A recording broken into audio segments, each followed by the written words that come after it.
I'm Lisa Garr, and welcome to The Aware Show, a weekly show that brings you transformational tools and techniques that you can actually use today to inspire your positive growth and change in yourself and in others. Every single week, I will bring you new, cutting-edge information that will help you improve the quality of your life in any way you choose. Do you want incredible health, connected relationships, flourishing finances, cutting-edge science? Whatever it is, consider The Aware Show to be your trusted place for lifelong learning, because for over a decade, I have built trusting relationships with my guests and with my audiences. And if you're just new to The Aware Show, or if you've been a fan for a long time, I always encourage you to listen to your own truth and to stay aware.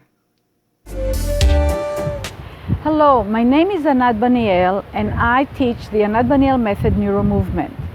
Did you know that 11.3% of children from 0 to 17 have special needs, learning and functional special needs? We work with these children, and one of the most exciting and magnificent discoveries for me and now my colleagues over the past 25 years is that there's a way through movement, gentle movement and touch, to communicate with the brain of such children. It can be autism, can be cerebral palsy, can be undiagnosed developmental conditions and others, that give the brain the information and the freedom and the neural networks for those children to figure out, to learn, so they can start moving better, thinking better, interacting socially better, and oftentimes really superseding the expected life trajectory that they should have had given their difficulty. And what I'm committed to for children is to really transform how we as parents, teachers, and therapists that look to help with the really best intentions to transform the way that we interact with these children, to completely change the scale of the kind of improvement that they can get. And actually for adults, I'm committed to transform the way rehabilitation is done, so it's in harmony with how positive brain changes that we know today by science and research and beyond. Thank you. Hello, I'm Lisa Garr. Welcome to The Aware Show. And I am so excited about my guest today because not only has she created incredible new memes within the personal development, in the health industry, she's now creating the same types of memes in the personal development industry. JJ Virgin is my friend, my guest, and she is not only a strong woman inside and out, but she's written a book to tell us about it called The Miracle Mindset. This is something that she uses in her own life that is teaching us how to use. And I'm excited to have you here. Hey, JJ. Hey, good to be here. Hey. So JJ is known for the Virgin Diet and the Sugar Impact Diet and so many amazing things. You've helped millions of people transform their bodies. Why now transforming your mind? Well, so there's a couple of reasons. One of the reasons was last year we queried the community and we asked, well, if you're not where you want to be in your health, why not, right? And I'm thinking they'll tell me, well, I'm addicted to sugar, I can't give up my bread, And actually the big reason they told me, and this is thousands of people saying this, was that they didn't feel good enough, they didn't feel worthy. And that's the key thing here, is that our mindset, if we accept the idea that we have a growth mindset, that we can grow it, that life happens through us, not to us, right? And that we can build this. We're either building it, it's either growing or going, right? You've got to continue to build it. And ultimately, you can't outgrow your mindset. So if your mindset, you believe you're only so good, you're not going to go for the bigger promotion, go for the relationship you want. It will keep you limited. And I'd gone through a really difficult situation, which you alluded to in my life, right when the Virgin Diet was coming out. And this is what really came into play then. And when I looked back, I realized I had to put this out into a book, because I saw that it laid over what the work I did in health, as well as, relationships and finds every area of your life.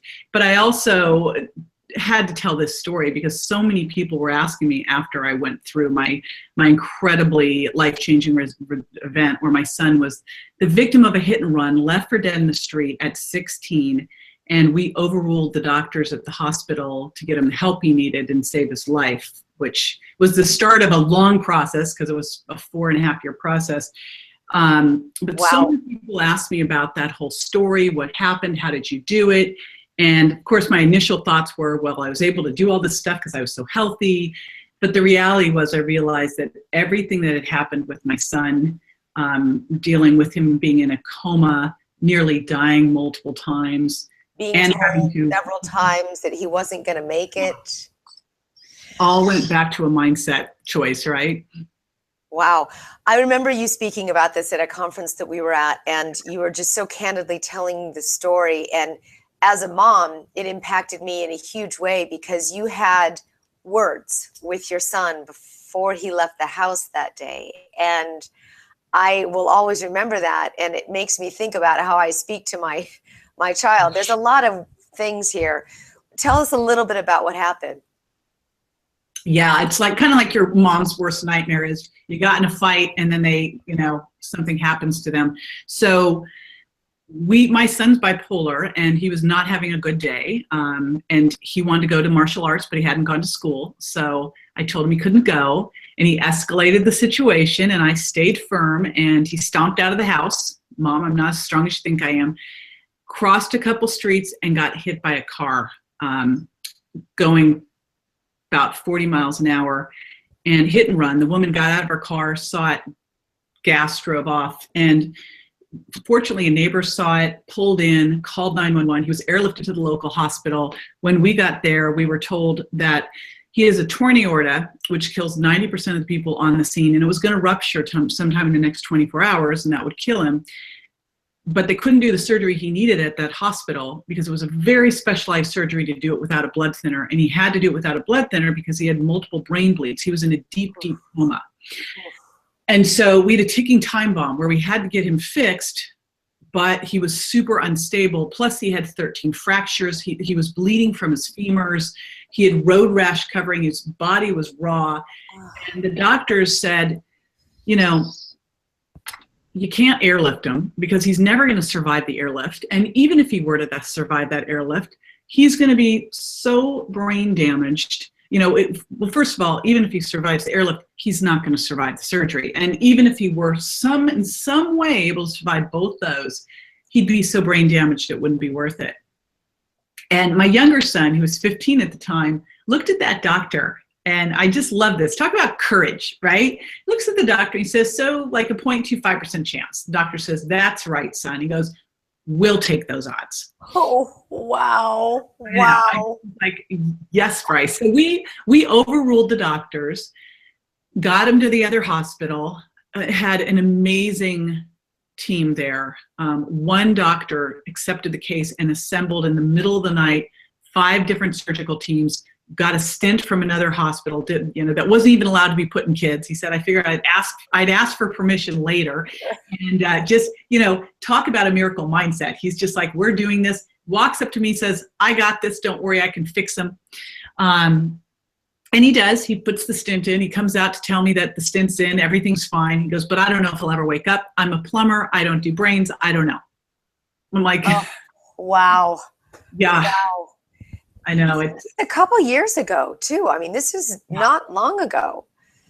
4.5 years ago. And so we went and saw the neurosurgeons. They're like, we don't think he'll ever wake up. And I just decided I couldn't listen to them. I wasn't going to listen. The first one wasn't listening to them, not accepting that.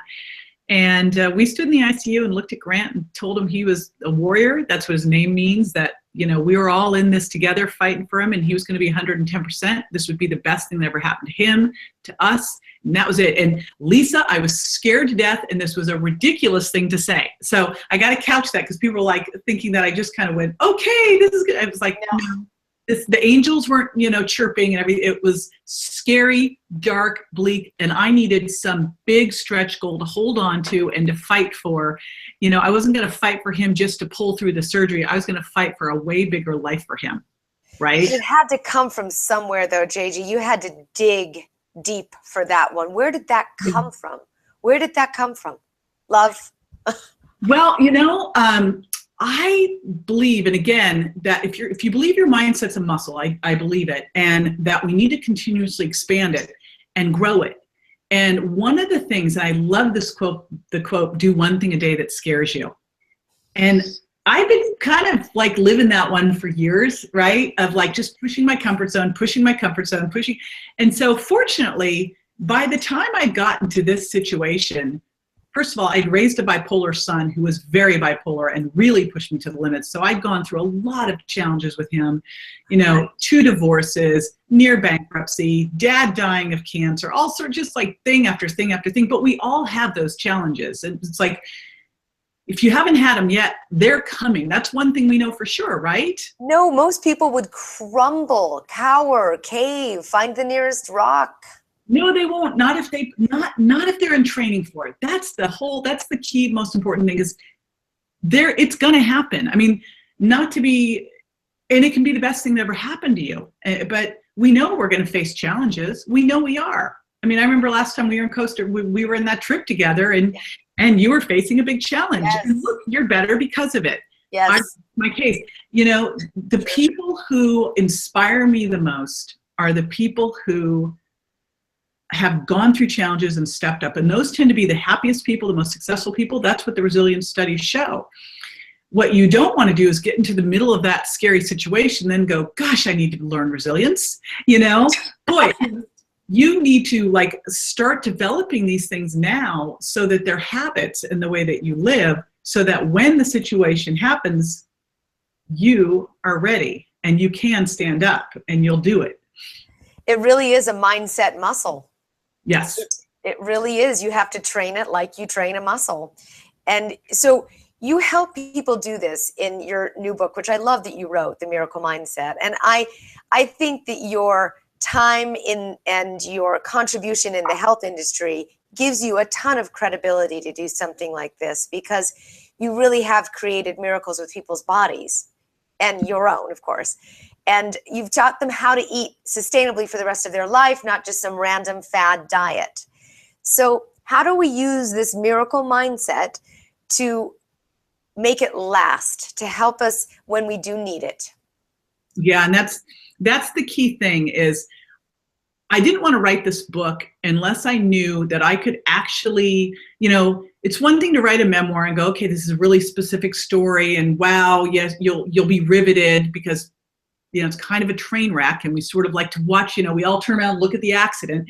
But I needed to know that I could actually give universal lessons that could help you, whether you were in a rut, maybe you're just kind of comfortable but not happy, right? That's a really bad place to be, that comfortable, unhappy place. Or you're in a tight spot and you don't know what to do. And that's when I looked back and I went, how have I done this? How have I done this? Can this be taught? And I wasn't sure, I got to tell you, I'm like, I don't know, can it be taught? Can it be taught? And I started to look at the things that I did in the hospital that were habits that I'd created over years that allowed me to show up for that. And they were the habits that allowed me to, build businesses, deal with bankruptcy, deal with people ripping you off, deal with breakups. So it wasn't just whether it was health, it was relationships, it was business, it was money. It's all the same. You will never get farther than your mindset. If you have a small mindset that's shrinking, because if it's not growing, it is, that's how your life will be. That is true. And you're right. People are going through major change, major struggle. And also, I love what you said in terms of if you're comfortably unhappy, what's the difference? Yeah. What's the difference? Isn't that awful? It's like slow death. You're right. Yeah. And so this is, it's wonderful to talk with you because you are so motivating, but what are some of the specific mindsets? And you teach an entire course around this, and people can look in the description below, click on that link, because if you find JJ as motivating as she is, you want to dive deeper into this because these are tools that you really, really want to use. Now, you've had access to the most incredible people in the world in terms of brain health and supplementation and everything in the world. where did you reach to first? You mean when this all happened?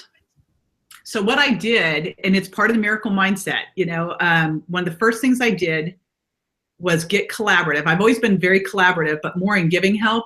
And one of the first things I did was send an SOS out to my entire community. And I have an amazing community of brilliant people. And I'm like, listen, I don't need your sympathy here. What I need is your support. Any ideas, anything you've got. And that gave me all of the things that I was able to do for Grant behind the scenes. We've done a lot of really cool therapies that have brought him up to this 110%. But the key takeaway there is, because I looked back at this, Lisa, and I go, okay, was this all able to happen? Like, was I able to, literally, I had to launch my Virgin Diet book next to him in the ICU because I had to be able to pay for everything, right? I'm the financial support for my family. So I'm next to Grant in the ICU. I'm staying at a little hotel down the street, and I'm working next to him doing this. And I thought, oh, I was able to pull this off because I'm super healthy. And then we did all these healthy things for Grant. But that is not why I was able to pull this off. Why I was able to pull this off is because I had all of these qualities that I went and looked at, and it was asking for help. It was taking action, not waiting, gosh, I'm not sure, should I really do this? I'm like, boom, let's go, Yeah. Taking perfect action. It was thinking abundantly, going, okay, I'm going to go for 110%. If he makes it to 80, I'm still way, way ahead of the he was dead in the street part of this. I'm going to be courageous. This is scaring me. I was scared every day, And by the way, putting this book and program out, stepping into this new space, because you were with me on that trip, I was like, I'm scared every day. And that means that I'm actually pushing out big enough. I'm playing big enough. And I know that every time I'm scared and I use that courage and I step into something, it creates more resilience, which is such a key thing here, is to be resilient. And then to take all of this and really be able to live in the present and listen and pay attention to what's going on and what the wins are. Just that piece, the gratitude. I have a gratitude practice in the morning, which is a key way to build resilience. And when Grant was in the hospital, that was already a habit I had. And that's a really important thing, because you don't want to try to create habits in the middle of chaos. Oh, okay. Right? Good point. You Yes. You want to create the habits before. So before Grant got hit, I was used to having a journal every morning and writing down my 3 things I was grateful for, which, when you're really scared, is a great way just to get rid of the fear, replace it with gratitude. Yeah. I already had my good, healthy habits in place, so I just kept them going. I wasn't going, okay, now I'm going to go on the Virgin Diet. Nope. Not the time you can focus. You've got to get these habits into place. But you also didn't go rushing to McDonald's. I mean, you couldn't. I mean, you kept your brain awake and alive and alert so it could come up with solutions. Yeah, I knew that in order to pull this off, I had to elevate my self-care to the top of everything. It was above Grant. It was above the book. Self-care was top. So how did you, I know this is a much longer question, but you basically rebuilt Grant's brain, right? Mm-hmm. From the bottom to the top. He may be the $6 million man. I haven't looked at all the hospital bills, but you would have to be.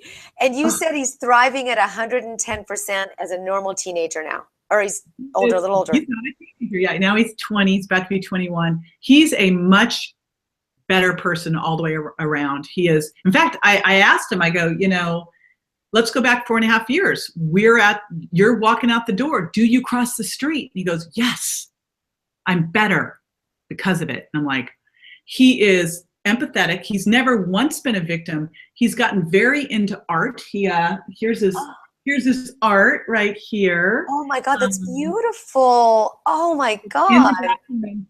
It's in the book. He also has gotten very into gardening. Like, first of all, he wasn't an artist and he didn't garden. He was a typical teenager that hung with his girlfriend and played video games. So now he's ripped up my backyard. And I was like, I keep going, it's okay. It's just a backyard.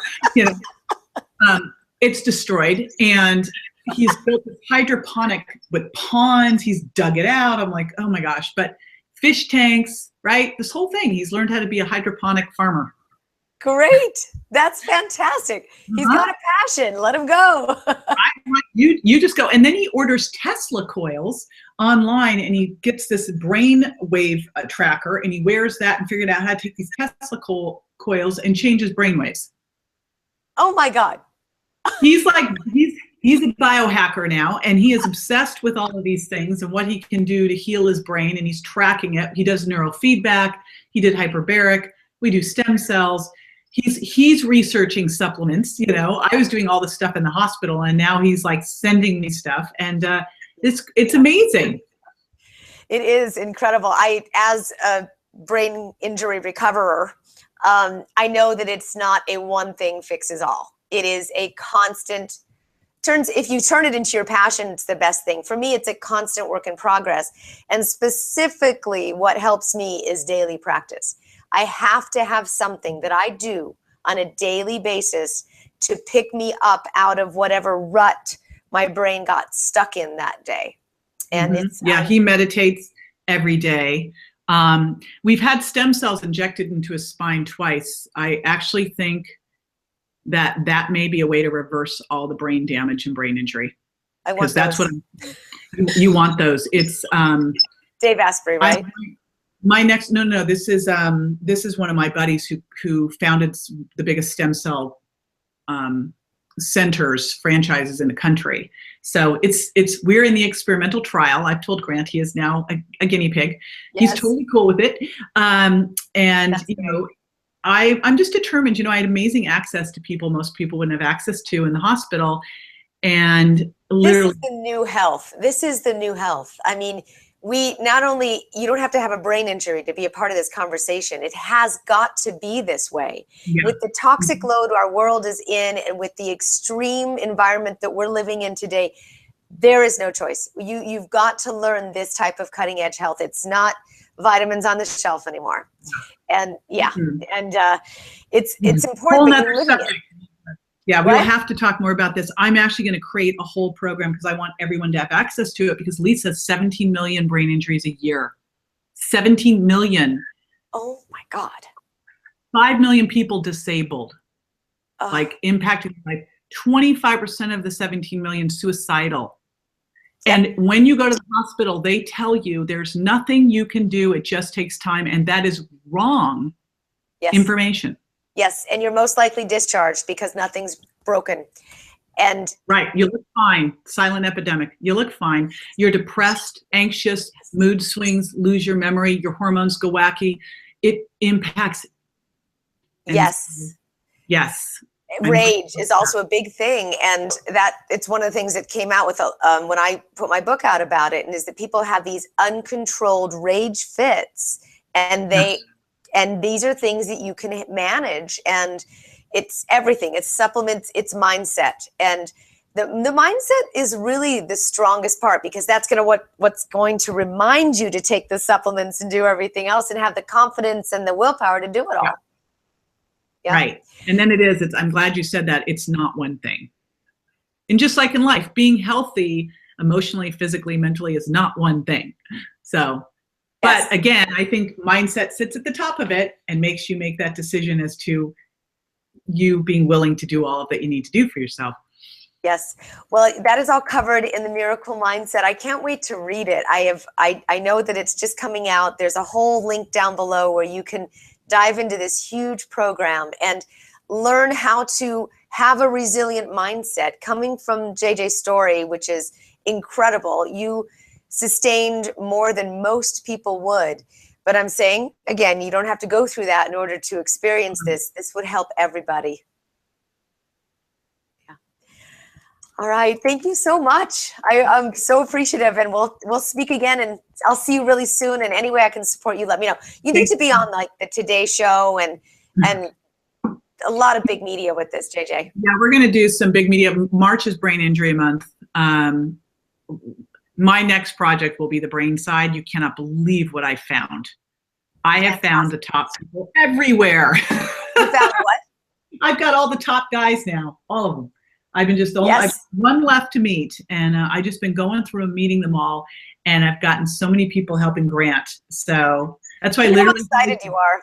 Wow. And you're still doing it. I mean, you didn't stop. You found help and you're still finding help because it's a constant work in progress. And once you decide someone's going to be 110%, then if I decided it's going to be 75, I would have been done. Right. It's not what we wanted. So there you go. Anyway, we'll miss you. I want to catch up when you're back and see what I can do for you. Okay. All right. Thanks so much for talking. All right. Talk to you soon. See you. Bye. Hi, my name is Anat Baniel. I teach the Anat Baniel method neuro movement.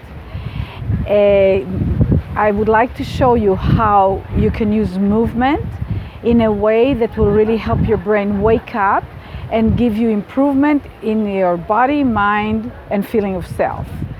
So most people have a little creaky or tension in their neck. So you're probably sitting down, and if not, please sit down comfortably at the edge of the chair with your feet standing spread. And just turn your head one time to the right, gently, everything gentle and slow, and to the left, just to feel how it's going right now. And now, lean on your left hand on the chair and simply turn your head to the left and back. And now put your chin on your hand and move your head and your elbow and your shoulder together. You're leaning on the hand, the left hand behind you, that's important. And you're doing it really slowly and gently and just feeling what is moving when you do it. And now you stop for 2 seconds. And now lean on your hand again and move your head to an elbow and shoulder and everything, arm to the left. But at the same time, look to the right and then come back. And then move like that to the left. Stay there and just move your eyes right and left, and come back. Now, simply turn your head to the left and feel if it's turning a little more and a little easier, and compare it to the right. And this is just an example how quickly your brain responds to the right kind of movement and information that it gets, and it makes movement a lot easier and life a lot better. Thank you. Thank you so much for watching this episode of The Aware Show. Please leave a comment below and let me know what you think.